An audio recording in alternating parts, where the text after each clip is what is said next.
Thank you so much, and hello from very sunny Wicklow, which is known as the Garden of Ireland. Great to be here with a global audience, albeit all I'm looking at is a black box. So I'm hoping that we can make this as participative and engaging as we can. So let me try and get back to my screen. Okay. So what I want to talk to you about is transforming leadership practices for an agile culture, and indeed the emergence of a new toolkit that we believe is going to drive the feedback and engagement that we need over time. So kicking off, we've got the cultural transformation that none of us planned, literally overnight. And I think for any of us who's been involved in culture change projects in the past, and I've done a few in my time, you know, knowing the blood, sweat and tears that goes into cultural transformation, to get it overnight in this way is a bit of a shock to the system. And I was talking to a CEO recently of a well-known media company, and he was saying, you know what, we were planning and talking about remote working for our call center workers for about 5 years. And then we got it organized in 5 days. And that's the kind of reality I think that we're all dealing with, is that regardless of what the new normal ends up being, that we will always have some sense of dispersed teams in our new reality.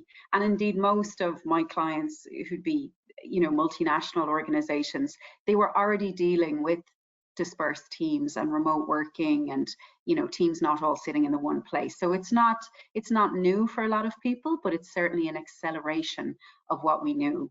But I think what is new is the new culture that's come with it. And that's what's really interesting. And what I want to talk about is, how does that translate into the employee experience that people really have right now? Willis Towers Watson brought out a great report that really dug into this, very well researched. And they talked about, you know, 93% of people trust their leaders to address these business challenges. I mean, that's incredible trust scores, if you consider it. The kind of trust scores that a lot of us would have chased in engagement surveys over the years.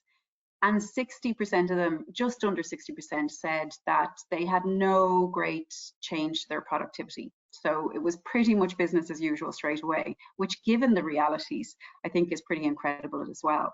So, and Josh Bersin had an interesting article out where he was indicating that the employee experience has probably never been so good as it has been since COVID hit us. But I think we can't be fooled by the data either. I think there's some underlying issues that we need to look at. And things like job security has come up as a huge concern of employees. So when you look at, well, what's really concerning you right now, you know, 54% put job security over their personal health in the middle of a pandemic. So that's quite extraordinary that people are more worried about their jobs than their health right now. And I think often you see employee experience scores spike during times of recession, because people, you know, are happy to have a job, they want to work with their employer. Whereas in times of full employment, often you'll see employee experience slide because people have multiple opportunities and they can often see grass being a little bit greener in other organizations. So I think, you know, the employee experience as it is today will vary from organization to organization, but even more so within organization to organization.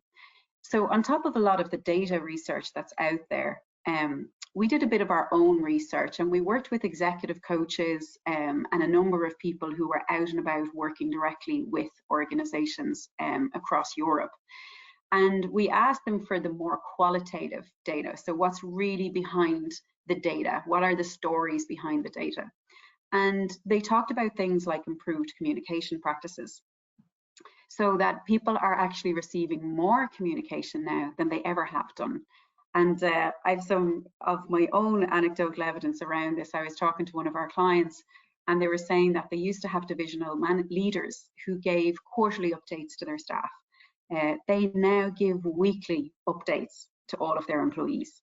And he was saying, you know, I don't know if that's sustainable, or if that's going to be a short-lived thing, or whether that's the right thing. And when we come back to the offices, do we just keep that going, or do we change communication overall?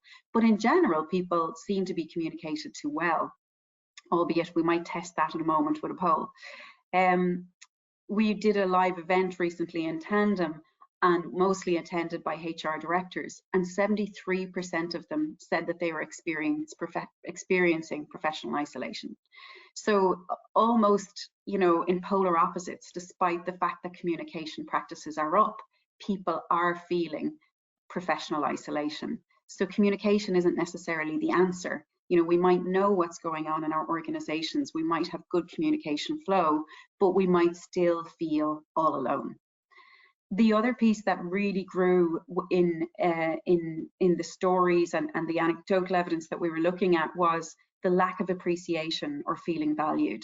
So, you know, and people talked about, you know, before in a face-to-face environment or in offices, you know, a casual smile was reassuring. You know, the nods in the meeting room or somebody catching you at the water cooler afterwards or the coffee station saying, hey, I thought you made a great point in that meeting, or, you know, really thought that presentation was great, or whatever it might be. All of those casual moments are being lost to us, and they're not being replaced by anything else. Because if you think about it, you know, it's difficult to, you know, there isn't a natural place to send a casual moment of feedback. You don't really get into your emails and go, hey, I thought you made a good point in the meeting, or you don't really, you know, bring it up in a Teams call or what have you. So a lot of those moments are getting lost to us. There's a real hunger for growth out there and personal development, you know, and talking to an awful lot of the providers from e-learning platforms, they're seeing a real spike in usage. So people are proactively developing themselves. And even here at Tandem, we see it within our own platform. We offer 360 as a tool.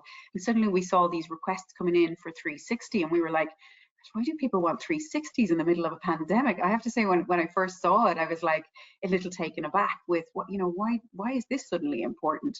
But I think we have to be careful that there's this hunger for learning and maybe more time to reflect and show that personal development. But it could also be well linked to that fear of job security, you know, and readying yourself for the future and getting yourself, you know, as in a good place and living up to your potential as much as possible so that you can face whatever the future brings. But one thing that I thought was really great to hear was the many inspiring stories, and I've heard them on my client side so many times, and that humanity that has shone through, the way people are treating, the way the people agenda has become the #1 issue in the organization. I mean, suddenly HR are center stage with a big spotlight on us because that humanity is more important than anything else we do right now. And that's, of course, what we'll judge our employee experience through. But overarchingly, there was so many contradictory data, there was so much contradictory comments that, you know, you have to draw a conclusion that the employee experience is pretty inconsistent. And it's not just inconsistent across organizations, it's inconsistent within organizations. So I wanted to take a moment just to gather what your feedback is currently. So Michal, you might help me out here by launching the poll. Absolutely, Aisling. I'm launching the poll, ladies and gentlemen. Do you believe your organization is better at communicating now than prior to COVID pandemic? So please make your vote. Yes, no, not sure. Answers are coming in. You're still waiting for a few more seconds. Do you believe your organization is better at communicating now than prior to COVID? It would be a very interesting poll to see the answers. And I'm closing the poll, ladies and gentlemen. Thank you so much for making your selection. And I'm sharing the result and then reading back the findings for you, Aisling. 55% of respondents said yes, 22% no, and another 22% not sure. Interesting. Hiding the poll, and it's back to you. Thank you, Mihaly. That's really interesting results, and I think that that's exactly maybe the point, is that we have this inconsistency around how well it's going, and in fact some of us have no visibility of how well it's going out there. So when we consider that, we look at the employee experience that we can influence. And if we think about the employee experience as we know it in the past, there were so many things that impacted it. Things like, you know, things that even we had no control over, like your commute to work, the transportation that you used, you know, the whole day, and an employee's mood and how they might answer your engagement survey could be influenced by so many factors. Whereas now those factors have almost narrowed down to a few things, because we don't have the commutes in most places. We don't have many of the distracting factors that we did. So if we look at what is the employee experience that we can influence today, actually the one key aspect of the employee experience that we can influence is the relationship with the manager, because the manager has become the organization to so many people. That's the person they hear from. That's the person who represents how this organization is managing the whole experience. It's the person who can make your day by just checking in, you know, how well you're doing, you know, whether you need more flexibility in hours because your childcare situation, or, you know, how you're coping, you know, whether you need time out.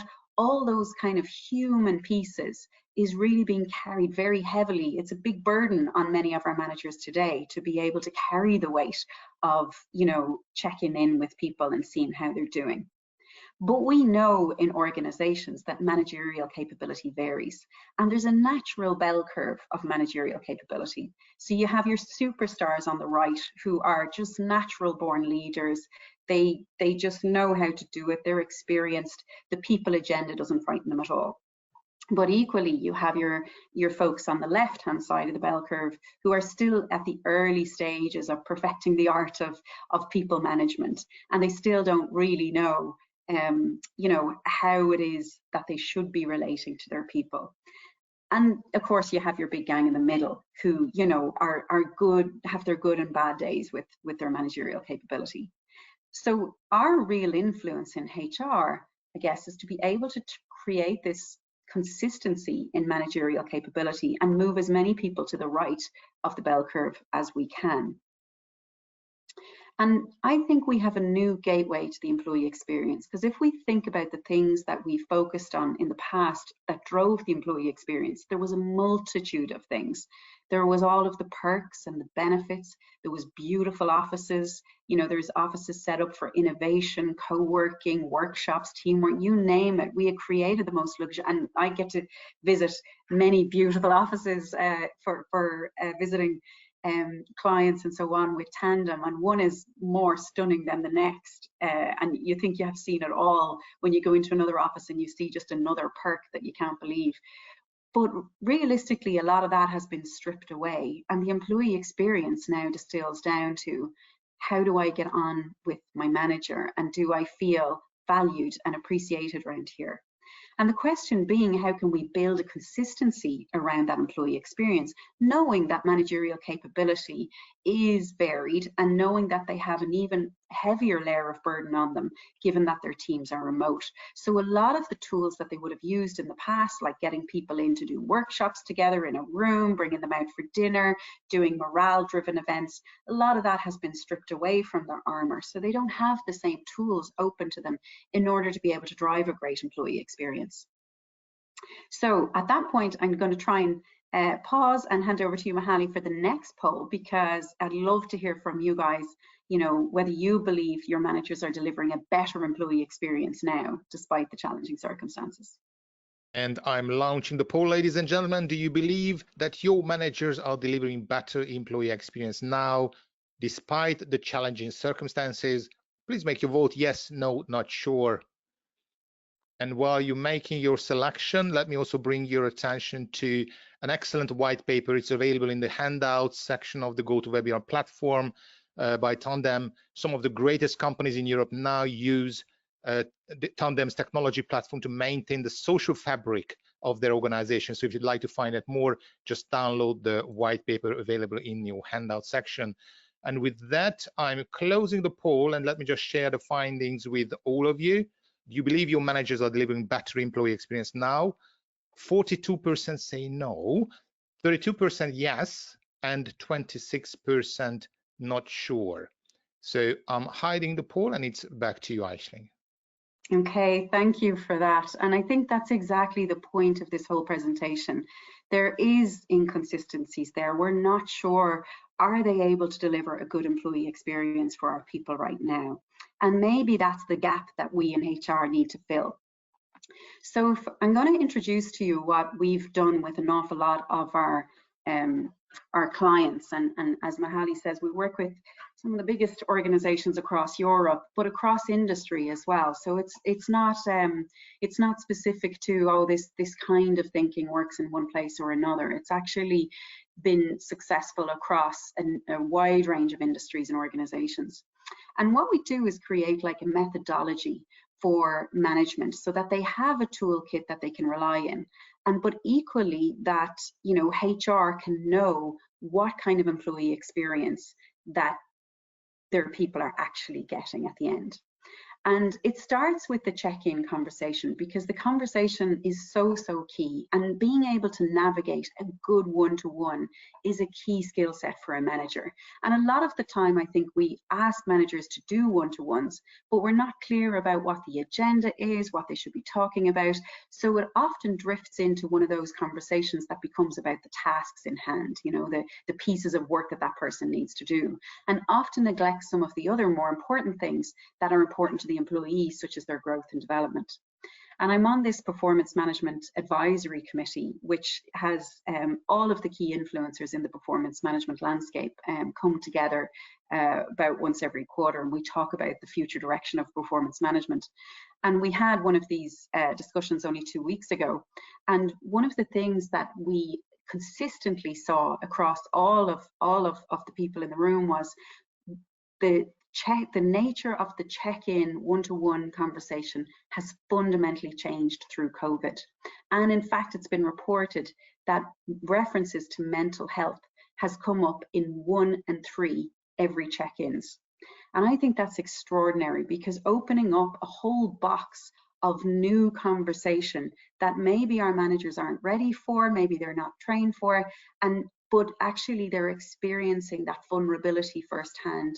So the fact that people are talking about this without any support or tools can be a challenge for our managers.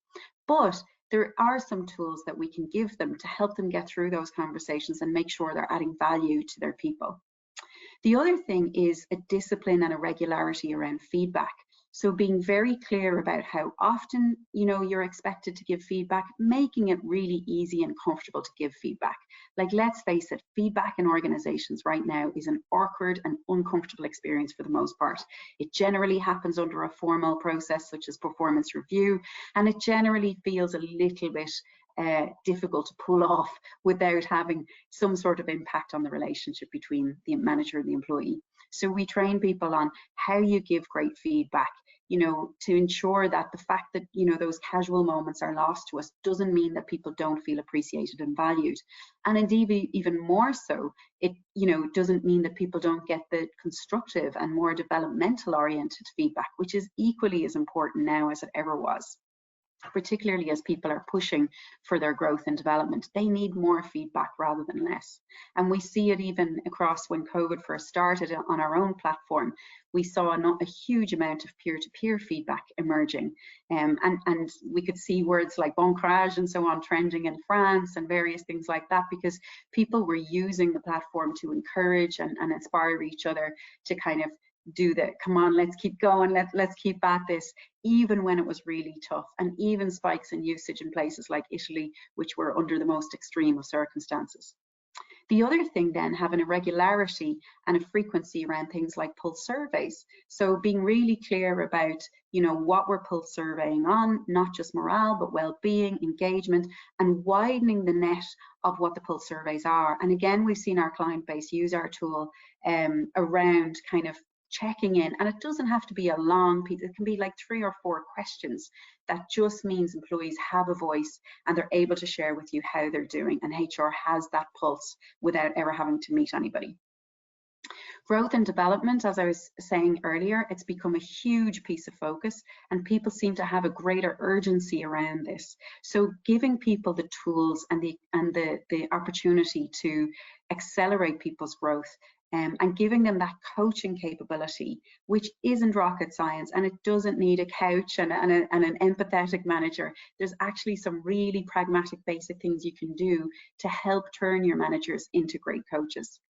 And finally, clarity of purpose, which I think has become even more heightened in the last number of weeks, because people really need to know what matters. And you can see the focus in teams now, the amount of stuff that's getting thrown by the wayside, that this is irrelevant or periphery to us. These are the things we really need to focus on. And using really quick and easy agile team goals, knowing what the individual deliverables are on those goals. So being able to cascade goals very, very quickly, being able to update them, edit them, change them very, very quickly is all kind of the body of a new toolkit for managers. And just to share some examples of some of the ways that this humanity, that even through a tool and a technology, that humanity has really shown through in our own clients. And some of my, and there's too many stories to share, and we don't have the time, unfortunately, today to go through all of them, but some of my favorite ones I put in, like, for example, there was one very traditional financial organization. It's a global organization, would be well known to you all. But the CEO there used Tandem to request feedback from all of his people very early on when they went into lockdown. And he had a very authentic message. He basically said, look, we're focused on the things that we believe are important right now, but we really need your feedback if I should be focused on other areas that you really feel needs direction. And that one piece of feedback, requesting feedback of his people, just gave such goodwill from all his people, was so well received, showed his vulnerability and his authenticity. And literally in Tandem, you can flip it open and talk to Tandem. It would have taken him 5 seconds to put that request out there. But what he got back in return was a huge well of support and a huge cultural moment. And I think that's how cultures are built, these great moments that just last beyond what they should ever do, because people talk about it as a significant moment. So it's just really simple things where leaders are showing their authenticity. And the Covert surveys that go out, so you can do pulse surveys in Tandem, you know, we put a library together of really relevant questions for this COVID period, so we could check in on how people are doing, how they're getting on, if they need further support, and straight away HR have information at their fingertips, easily accessible, on the kind of things that need to be taken care of. And it really creates a nice action plan that HRs can see straight away, okay, these are the things that are most important to our people. Check-ins being transformed, and I spoke about that earlier, so I won't dwell on it, but there's so many examples of the changing conversation that's happening in those one-to-one meetings and what employees need from their managers right now, which is quite different to what they might have needed 2 or 3 months ago. And finally, growth and development being prioritized. The capability to coach regardless of location. Coaching doesn't have to be this thing where we all sit in a room together and go deep. It can be much more focused on accelerating the individual's growth through helping them see themselves through the lens of others, through helping them become more self-aware. And there's some really nice trigger points in the system that allows for that. But I think what's been really fascinating throughout this whole COVID period is the humanity that's shone through, and the fact that humanity has become a center stage topic for organizations, whereas I'd argue that previously it was a periphery topic. You know, of course organizations cared about their people, of course they used to say that people were their #1 asset, but I'm not sure that anyone could truly and you know, believe that shone through in every element of how we did business, whereas actually it really has in the past number of months. But what's even more striking, and if you had told me this as a HR director 10 years ago, that technology and process were going to be the answer to humanity, I wouldn't have quite believed you. But actually, the capability to be agile has come from great process and great technology. And the organizations who've been able to mobilize themselves and become really agile and create this great employee experience across the board are people who have got really good at process and technology. And I think that's going to help deliver the employee experience that actually we may never have achieved in our former cultures. You know, so many of my clients, they were people who were trying to make these happen. This flexible, agile organization was mostly their goal. And they were trying to make this happen for many years. and suddenly COVID accelerated everything, and suddenly they get great use out of technology. They get people kind of engaging with it, people not so afraid of it. You know, every time I used to sell into clients, I'd meet the CEO at some point, and the CEO would always kind of invariably say, yeah, Aisling, it's a great tool, but you know, I like to give feedback face to face. I like to look people in the eye when I give them feedback. But actually, there's so much research to demonstrate how people can receive and digest feedback more accessibly, more appropriately through technology, giving them the time to digest and process their feedback before they respond. So just to give you a quick overview of our model around this, so we have a tool called Tandem, and we have a coaching and performance loop, which is designed to accelerate the Agile organization. And it is around the ability to give and receive and request feedback in real time, on the go, to anyone in the organization. So kind of breaking down those hierarchical barriers. In fact, about 20% of the feedback that flows through Tandem is upward feedback, which is employees who give managers feedback on how they think they're doing. So there's and about 38% of it is peer-to-peer feedback. So there's this really nice feedback loop that can happen in your organization. You can also give feedback in a more structured way through 360 as well. And we have these unique coaching reports, which basically analyzes the patterns of feedback going to individuals and pops for them a coaching report that showcases their strengths, their development areas, and their coaching tips to help them improve. From there, they can set Agile goals and actions. And from there, they can check in with their boss to see how they think they're doing. And you can pulse, survey your people, and of course, you can do your performance conversation on it. So for us, it's a whole methodology around creating employee experience that's consistent. That means it can overcome some of the managerial capability inconsistencies you may have. So it gives employees that consistent experience, but it does it in an agile way so that it's not this time-consuming thing that creates endless meetings and endless arduous bureaucracy on the manager. Of course, we would love to talk to you more about Tandem. We'd love to tell you a lot more about our tool, and I couldn't agree with Vivian anymore on the change management piece. Digital agile journeys require great change management, and that's something we specialize in as well. So we help organizations move into these digital agile ways through a combination of change management, as technology is just an enabler of that. But look, we would love to talk to you more. Please reach out to me on email or LinkedIn, and that's it from me. Thanks for your time and attention.